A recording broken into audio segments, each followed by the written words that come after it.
Hello friends, welcome to study कर। मैं हूं आपका दोस्त प्रभाकर। आज के इस लेक्चर में हम 16 नवंबर 2022 से रिलेटेड जितने भी इंपॉर्टेंट करंट अफेयर्स के क्वेश्चन हैं वो सभी डिस्कस करने वाले हैं। तो आप इस लेक्चर को लास्ट तक जरूर देखिएगा। लास्ट में आपसे एक क्वेश्चन पूछा जाएगा जिसका आंसर आपको कमेंट बॉक्स में देना है। दोस्तों, हो सके तो आप इसके नोट्स भी बनाते जाइएगा जिससे आपको एग्जाम के समय हेल्प मिल सकेगी। और दोस्तों, अगर आप चैनल पर नए हैं तो चैनल को सब्सक्राइब जरूर करें। आज का फर्स्ट क्वेश्चन है, मेजर ध्यानचंद खेल रत्न पुरस्कार 2022 किसे प्राप्त हुआ है। इंपॉर्टेंट क्वेश्चन है, हर एक एग्जाम में यह क्वेश्चन पूछा जाएगा। तो मेजर ध्यानचंद खेल रत्न पुरस्कार 2022 शरद कमल को दिया गया है। तो खेल एवं युवा मामलों का जो मंत्रालय है वो हर साल राष्ट्रीय खेल पुरस्कारों की घोषणा करता है और उन राष्ट्रीय खेल पुरस्कारों में सबसे बड़ा पुरस्कार होता है मेजर ध्यानचंद खेल रत्न पुरस्कार। तो 2022 का यह पुरस्कार शरद कमल को दिया गया है। शरद कमल किस खेल से जुड़े हुए हैं? तो यह टेबल टेनिस से जुड़े हुए हैं। ठीक है, यानी इनका संबंध टेबल टेनिस से है।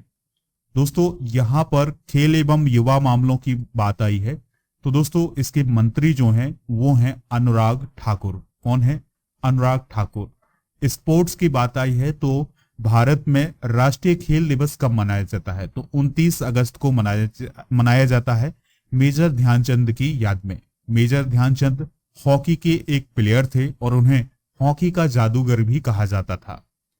तो दोस्तों, अगर हम बात करें मेजर ध्यानचंद खेल रत्न पुरस्कार की तो इसकी स्थापना 1991-92 में राजीव गांधी खेल रत्न पुरस्कार के रूप में की गई थी। यानी ये जो मेजर ध्यानचंद खेल रत्न पुरस्कार है इससे पहले राजीव गांधी खेल रत्न पुरस्कार के नाम से जाना जाता था। फिर इसके बाद 2021 में इसका नाम मेजर ध्यानचंद खेल रत्न पुरस्कार कर दिया गया। दोस्तों, राजीव गांधी खेल रत्न पुरस्कार या कहें मेजर ध्यानचंद खेल रत्न पुरस्कार सबसे पहले किसको प्राप्त हुआ था? तो शतरंज के खिलाड़ी हैं कौन? विश्वनाथन आनंद, भारत के पहले ग्रैंड मास्टर हैं। तो उन्हें सबसे पहला राजीव गांधी खेल रत्न पुरस्कार प्राप्त हुआ था। और दोस्तों, इस पुरस्कार के अंतर्गत 25 लाख रुपए की राशि प्रदान की जाती है। अगला प्रश्न है, प्रधानमंत्री मोदी G20 सम्मेलन में भाग लेने के लिए किस देश गए हैं? तो दोस्तों, प्रधानमंत्री की जो यात्राएं होती हैं उनको जरूर आप नोट करा करिएगा क्योंकि एग्जाम में यहां से क्वेश्चन पूछे जाते हैं। तो प्रधानमंत्री मोदी G20 सम्मेलन में भाग लेने के लिए किस देश गए हैं? तो वो इंडोनेशिया गए हैं। किस देश गए हैं दोस्तों? इंडोनेशिया। ठीक है, क्योंकि इंडोनेशिया में G20 सम्मेलन हो रहा है। और इंडोनेशिया के किस स्थान पर यह G20 सम्मेलन हो रहा है? तो याद रखिएगा, बाली नामक स्थान पर यह सम्मेलन हो रहा है। तो प्राइम मिनिस्टर 3 दिन की यात्रा पर गए हैं। उनकी यात्रा 14 नवंबर से शुरू हुई है, 16 नवंबर को उनकी यात्रा समाप्त होगी। और इंडोनेशिया में 17वां G20 शिखर सम्मेलन हो रहा है। तो इसमें G20 के जितने भी देश हैं वो सभी शामिल होंगे, विभिन्न मुद्दों पर चर्चा करेंगे। तो इसी बैठक में भाग लेने के लिए प्रधानमंत्री मोदी जी भी गए हुए हैं। ठीक है, और दोस्तों एक बात और याद रखिएगा कि जो इंडोनेशिया है वो इसी शिखर सम्मेलन में भारत को अध्यक्षता सौंपेगा G20 सम्मेलन की। यानी नेक्स्ट ईयर 2023 में जो G20 सम्मेलन है वो कहां पर होने वाला है? तो G20 सम्मेलन 2023 में इंडिया में होगा। कहां होगा दोस्तों? इंडिया में। ठीक है, जिसके लिए अभी हाल ही में प्राइम मिनिस्टर मोदी जी के द्वारा लोगो, वेबसाइट ये सभी लॉन्च किया गया है। अगला प्रश्न है, अंडर 19 T20 विश्व कप 2024 की मेजबानी कौन सा देश करेगा? तो इसका आंसर है श्रीलंका। यानी अंडर 19 T20 विश्व कप 2024 कहां होगा? श्रीलंका में होगा। अभी हाल ही में हुआ क्या है कि जो आईसीसी है, आईसीसी के द्वारा बैठक की गई है और इस बैठक में यह फैसला लिया गया है कि आने वाले समय में कहां अंडर 19 T20 विश्व कप आयोजित किए जाएंगे। तो 2024 के लिए यह कहा गया है कि यह श्रीलंका में होगा। ठीक है, आईसीसी तो आप सभी लोग जानते ही हैं, इसका फुल फॉर्म होता है इंटरनेशनल क्रिकेट काउंसिल और यह विश्व में क्रिकेट को कंट्रोल करने वाली, उसको गवर्न करने वाली सबसे बड़ी संस्था है। ठीक है, तो दोस्तों अंडर 19 T20 विश्व कप पुरुषों का 2024 में श्रीलंका में होगा। इसके अलावा 2026 में जिम्बाब्वे और नामीबिया में संयुक्त रूप से किया जाएगा। महिला अंडर 19 टी20 विश्व कप की बात करें तो ये 2025 में मलेशिया और थाईलैंड में होगा और 2027 में बांग्लादेश और नेपाल में संयुक्त रूप से किया जाएगा। इसके अलावा पहला महिला अंडर 19 टी20 विश्व कप 2023 में होने वाला है। कहां पर होगा? साउथ अफ्रीका में होगा। दोस्तों 2023 में वनडे विश्व कप कहां आयोजित किया जाएगा? तो ये भारत में आयोजित किया जाएगा। देखिए आईसीसी पुरुष विश्व कप वनडे विश्व कप जो है 2027 का, इसकी मेजबानी कौन करेगा? तो साउथ अफ्रीका, जिम्बाब्वे और नामीबिया, ये 3 देश मिलकर के 2027 के विश्व कप की मेजबानी करेंगे, लेकिन वो विश्व कप होगा वनडे का विश्व कप। ठीक है, तो ये कुछ इंपॉर्टेंट बातें हैं दोस्तों, इन्हें आप नोट जरूर करिएगा। देखिए अभी हाल ही में टी20 विश्व कप को किस देश ने जीता है? तो दोस्तों अभी हाल ही में जो टी20 विश्व कप हुआ है 2022 में, कहां हुआ है? ऑस्ट्रेलिया में हुआ है। तो इसको किसने जीता है? तो दोस्तों इसको इंग्लैंड ने जीता है। किसने जीता है? इंग्लैंड ने। और दूसरी बार यह खिताब उसने अपने नाम किया है। इंग्लैंड ने किसको हराया है? तो इंग्लैंड ने पाकिस्तान को हराया था। कितने विकेट से दोस्तों? 5 विकेट से हराया था। ठीक है, तो ये कुछ इंपॉर्टेंट जानकारी है, आप नोट जरूर करिएगा। एक और पॉइंट याद रखिएगा कि टी20 जो विश्व कप हुआ है, इसमें प्लेयर ऑफ द सीरीज कौन बने हैं? तो वो बने हैं इंग्लैंड के सैम करन बने हैं।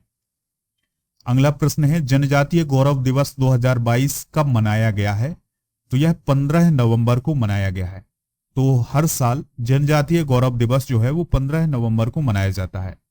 देखिए इसकी शुरुआत 2021 से की गई थी, तो इस साल यानी 2022 में दूसरा जनजातीय गौरव दिवस मनाया गया है। यह किसकी याद में या किसकी जयंती पर मनाया जाता है? तो बिरसा मुंडा की जयंती पर मनाया जाता है।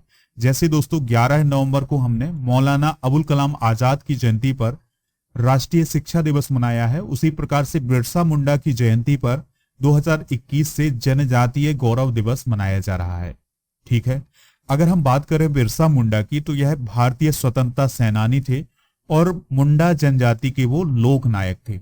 उनका जन्म 15 नवंबर 1875 को तत्कालीन बंगाल प्रेसिडेंटी के उलीहातू में हुआ था। दोस्तों केंद्र सरकार ने देश के इतिहास और संस्कृति में जनजातीय समुदायों के योगदान को याद करने के लिए साल 2021 में 15 नवंबर को जनजातीय गौरव दिवस के रूप में घोषित किया था। अगला प्रश्न है झारखंड राज्य का स्थापना दिवस कब मनाया गया है? तो इस क्वेश्चन का राइट आंसर होगा 15 नवंबर को, यानी झारखंड राज्य का स्थापना दिवस 15 नवंबर को मनाया जाता है। झारखंड की स्थापना कब हुई थी? 15 नवंबर साल 2000 को हुई थी। यह किस राज्य से अलग हुआ था? तो यह बिहार राज्य से अलग हुआ था। झारखंड के पहले मुख्यमंत्री कौन थे? तो वो थे बाबूलाल मरांडी। कौन थे दोस्तों? बाबूलाल मरांडी। झारखंड की राजधानी क्या है? रांची है। इसकी उपराजधानी दुमका है और औद्योगिक राजधानी जमशेदपुर है। झारखंड के वर्तमान मुख्यमंत्री कौन है? हेमंत सोरेन है। राज्यपाल रमेश बैस हैं। दोस्तों झारखंड का प्रसिद्ध लोक नृत्य कौन है? कर्मा है। धनबाद को कोयला नगरी के नाम से जाना जाता है और बिरसा मुंडा स्टेडियम कहाँ है? रांची में है। झारखंड के दोस्तों पड़ोसी राज्य कौन कौन से हैं? छत्तीसगढ़, बिहार, वेस्ट बंगाल, इसके अलावा उड़ीसा, और इसकी सीमा उत्तर प्रदेश से भी लगती है। तो ये इंपॉर्टेंट जानकारी आप नोट जरूर करिएगा। देखिए आज हम वर्तमान में कौन क्या में रिवाइज करेंगे राज्यपाल को और केंद्र शासित प्रदेशों के प्रशासकों को। राजस्थान के राज्यपाल कौन है दोस्तों? कलराज मिश्र हैं। सिक्किम के कौन है? गंगा प्रसाद हैं। तमिलनाडु के RN रवि। तेलंगाना के डॉक्टर तमिलिसाई सौंदरराजन। त्रिपुरा के सत्यदेव नारायण R। उत्तर प्रदेश के आनंदीबेन पटेल। उत्तराखंड के गुरमीत सिंह। पश्चिम बंगाल के ला गणेशन। इसके अलावा दिल्ली के उपराज्यपाल कौन है? विनय कुमार सक्सेना। जम्मू कश्मीर के उपराज्यपाल कौन है? मनोज सिन्हा। लद्दाख के उपराज्यपाल कौन है? राधा कृष्ण माथुर। देखिए अगर आपको इस वीडियो का PDF चाहिए तो वो मिलेगा आपको हमारे एप्लीकेशन पर, यानी हमारे ऐप पर आपको इसका PDF मिल जाएगा। आपको डेली वहां पर प्रोवाइड करवा दिया जाता है, तो आप वहां से जरूर डाउनलोड करिएगा। देखिए आप कैसे एप्लीकेशन को डाउनलोड करेंगे? तो लिंक नीचे डिस्क्रिप्शन बॉक्स में दी गई है, तो उससे डाउनलोड कर सकते हैं, या फिर आप अपने मोबाइल के गूगल प्ले स्टोर पर जाइए, आप सर्च करेंगे स्टडी कर तो आपको हमारा एप्लीकेशन मिल जाएगा, उसके बाद आप डाउनलोड कर सकते हैं। अगला प्रश्न है, भारत अंतर्राष्ट्रीय व्यापार मेला कहाँ शुरू हुआ है? तो दोस्तों भारत अंतर्राष्ट्रीय व्यापार मेला कहाँ शुरू हुआ है? ये नई दिल्ली में शुरू हुआ है। कहाँ पर शुरू हुआ है? नई दिल्ली में। और ये हर साल नई दिल्ली में ही शुरू होता है या नई दिल्ली में ही आयोजित किया जाता है। देखिए 1980 से यह हर साल आयोजित किया जा रहा है। ठीक है, तो इस साल 41वां भारत अंतर्राष्ट्रीय व्यापार मेला 14 नवंबर को नई दिल्ली के प्रगति मैदान में शुरू हुआ है। ठीक है, वाणिज्य एवं उद्योग मंत्री पीयूष गोयल ने इसका उद्घाटन किया है और यह मेला जो है वो 27 नवंबर तक चलेगा। इस मेले की थीम क्या है? Vocal for local, local to global, यह इसकी थीम है। दोस्तों इस मेले में Afghanistan, Bangladesh, Bahrain, Belarus, Iran, Nepal, Thailand, Turkey, UAE और यूके सहित 12 देश भाग ले रहे हैं। यानी 12 देशों के जो व्यापारी हैं वो यहां पर हिस्सा लेंगे। अगला प्रश्न है, थल सेना अध्यक्ष मनोज पांडे किस देश की यात्रा पर गए हैं? तो दोस्तों थल सेना अध्यक्ष मनोज पांडे फ्रांस की यात्रा पर गए हैं। दोस्तों एक यात्रा और याद रखिएगा, अभी हाल ही में एस जयशंकर जो कि हमारे देश के विदेश मंत्री हैं, वो किस देश की यात्रा पर गए थे? तो वो रसिया की यात्रा पर गए थे। ठीक है दोस्तों, थल सेना अध्यक्ष हैं जनरल मनोज पांडे, तो वो 14 नवंबर को फ्रांस की 4 दिन की यात्रा पर गए हैं। उनकी यात्रा 14 से 17 नवंबर तक होगी और इस यात्रा का जो प्रमुख उद्देश्य है कि जो भारत और फ्रांस के बीच रक्षा संबंध हैं उनको और मजबूत करना। तो जो मनोज पांडे हैं वो अपने समकक्ष से वहां पर बातचीत करेंगे। तो इससे होगा क्या कि जो भारत और फ्रांस के बीच रक्षा समझौते हैं या रक्षा संबंध है उनको तेजी मिलेगी। देखिए अभी हाल ही में भारत और फ्रांस की वायुसेना के बीच गरुण 7 अभ्यास जोधपुर में आयोजित किया गया है। फ्रांस के राष्ट्रपति कौन है? इमैनुअल मैक्रोन है। फ्रांस के प्रधानमंत्री कौन है दोस्तों? एलिजाबेथ वॉर्न है।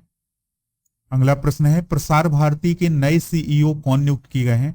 तो दोस्तों उनका नाम है गौरव द्विवेदी। क्या नाम है? गौरव द्विवेदी। तो वरिष्ठ आईएएस ऑफिसर हैं गौरव द्विवेदी। तो उनको 14 नवंबर 2022 को सार्वजनिक प्रसारक प्रसार भारती का मुख्य कार्यकारी अधिकारी यानी सीईओ नियुक्त किया गया है। दोस्तों प्रसार भारती भारत की एक सार्वजनिक प्रसारण संस्था है और इसी के अंतर्गत दूरदर्शन और आकाशवाणी आते हैं। प्रसार भारती की स्थापना कब हुई थी? 23 नवंबर 1997 को। अगला प्रश्न है, कृष्णा गारू का निधन हो गया है, वह कौन थे? तो दोस्तों कृष्णा गारू जो थे वह एक एक्टर थे, इसके अलावा फिल्म निर्माता भी थे। कौन? कृष्णा गारू। तो दिग्गज अभिनेता कृष्णा गारू तेलुगु फिल्म उद्योग में सुपरस्टार के रूप में जाने जाते थे। उनका 80 साल की उम्र में निधन हो गया है। दोस्तों आपने एक साउथ के एक्टर सुना होगा या मूवी में देखा होगा, महेश बाबू। तो महेश बाबू के पिता थे कौन? कृष्णा गारू। तो उनका हाल ही में निधन हो गया है। उन्होंने 350 से अधिक फिल्मों में अभिनय किया है। उनकी पहली फिल्म 1965 में मैम्बिनी थेने मनसुलू थी। दोस्तों उन्हें 2009 में पद्म भूषण से भी सम्मानित किया गया था। लास्ट क्वेश्चन है आज का, किस समूह ने अगली वैश्विक महामारी से निपटने के लिए 1.4 बिलियन डॉलर का फंड लॉन्च किया है? यानी आने वाले पेंडेमिक से निपटने के लिए 1.4 बिलियन डॉलर का फंड लॉन्च किया है। तो ये लॉन्च किया है G20 समूह ने। किसने दोस्तों? G20 समूह ने। तो G20 स्वास्थ्य और वित्त मंत्रियों ने अगली वैश्विक महामारी से निपटने के लिए 1.4 बिलियन डॉलर का फंड लॉन्च किया है।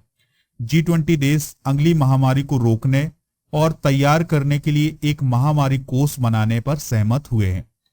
दोस्तों इस फंड में प्रमुख रूप से Britain, America, Bharat, China, France, Australia, Canada और जापान योगदान दे रहे हैं।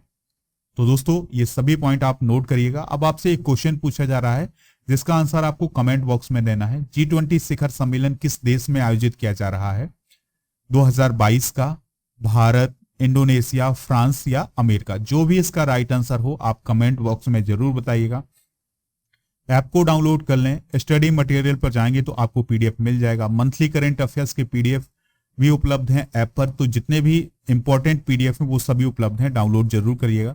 लेक्चर पसंद आया हो तो आप इसे लाइक करें, शेयर करें सभी दोस्तों को, सभी सोशल मीडिया प्लेटफॉर्म पर। जय हिंद, वंदे मातरम।